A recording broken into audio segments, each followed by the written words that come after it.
Hey y'all, this is Marissa, and I just wanted to go a little bit deeper into school based anxiety and give you 3 tips to help you if your kiddo is suffering from school based anxiety. So, the first tip would be to open the door to that line of communication. If your child, if you're seeing an increased amount of maybe crankiness and increased maybe of the fidgetiness as you're approaching school, maybe if you're even seeing your child refusing to get off the bus, to get out of the car when you drop them off, your child might be experiencing the anxiety, or they might have went ahead and voiced it with you, and that's great. That they felt connected and had that open line to be able to talk to you about it. So create a little bit more space. Ask them, how are you doing? How's school going? What was your favorite part of the day? So open that line of communication. Be very cognizant of leaving that space open. So that might look like, I would suggest that things where, like, say if you're watching TV or watching a movie, it's a little bit more difficult to talk and really connect during those times, unless you were to go ahead and use it as, like, say you're watching the movie about the emotions. I can't remember the name of the movie right now, but they had all the different emotions on there. So if you use that one and you pause it and be like, hey, have you ever felt like that? That might be a good way to, but know that movies and watching TV shows can be very distracting with trying to talk. So pick activities that allow you to have an open line of communication. Maybe it's, I'm really playful with mine. So with my clients, teens, kiddos come in the office, like I have all these things that we can play with. We can have Connect Four, we can have Uno, but it's really a distractor while we talk about maybe some hard things. So please use all my techniques. Steal the stuff that works for you. It's cool.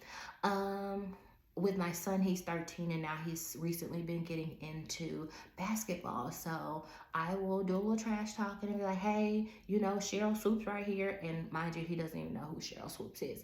But I will trash talk and then we will play some basketball. So, or maybe it's just going on a walk. Maybe it's you and your daughter or your child, and you're painting each other's nails and talking. Really, this is going to be dependent on your child and what they really love to do, what you maybe have the time to do. Maybe it's as simple as coloring. Maybe as simple as as you're styling your child's hair, you talk with them instead of looking at the iPad, turning on the TV. You just talk with them.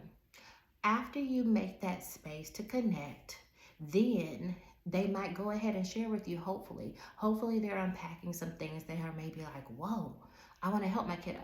So, the next thing to do is maybe you share something, you connect with them and you normalize it. Rather than saying something like, oh, well, you don't need to be worried about that. Don't worry about them people. They shouldn't be bothering you. You need to be there and get your lesson.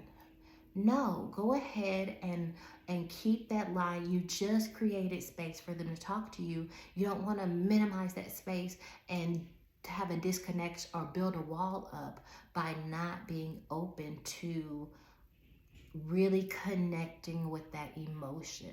So you created a space, you created the conversation. So now let's take it the next step and connect with that emotion. Maybe share a story of when you went through that similar emotion. One thing that I let my clients know, and my own kiddos know, is that, I get nervous on the first day of school too. I had many first days of school. This time last year, I was nervous about, hey, I haven't gotten COVID yet, and I hope I don't get it. Spoiler alert, I did get it, but hey, I'm still standing. So there are many experiences, some very, scary ones. Getting COVID for me was not a light thing. My whole family got it, actually. It was not fun. Or maybe it's something like a lighthearted story of a time where you auditioned for a play and you didn't get a part at all, and it broke your heart, but it also taught you to practice more. But really, really going ahead and connecting with that emotion that your child has shared can be such a powerful thing. And so I want, if you're that parent that doesn't share that much, that's closed off, I want to kind of push you, kind of nudge you just a little bit to share and connect with that emotion, because your child needs that connection. And then the third tip. So the first one, you created space to open a conversation. The second one, you shared, you connected with that emotion. Now let's give us a way for us to deal with the emotions. All of the things that you've done prior should be quite helpful with relieving their stress. But I want you to really think, and maybe I don't like to add a lot of things to my parents' plate. I don't like to add too many things to my plate. I know that you're probably already, your plate is probably quite full. So I want you to incorporate a coping skill that's maybe beneficial to you all. So going back to that movement, those movement ideas that I gave earlier with connection, the movement as well might be a source of coping. Maybe it's after you walk, which also can relieve stress. If you walk outside, those of us with a little more melanin in our pigment, we have been known to, scientifically known, to absorb vitamin D less. We just absorb less, and we could be vitamin D deficient. But there are studies and links to the lack of vitamin D can correlate with depression. So just getting outside and walking and getting that sunlight can be beneficial. It can be, if you're like, oh, I'm feeling good, but I want a little more. Maybe it's stretching and you stretch together. It could be just something as simple as talking about breathing. And the fact that when we get nervous, you can talk to your kiddos about, when we get nervous, the blood rushes from our heads and goes to our extremities. And it makes it really hard for us to think clearly. So I want to teach you this deep breathing technique. With my littles, I might say something like, breathe in, smell the flowers, blow out the candles.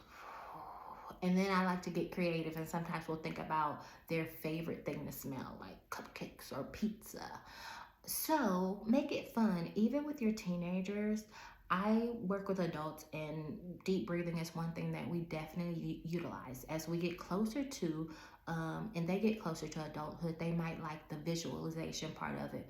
Visualizing being in a nice relaxing room, visualize being at the beach or in the woods.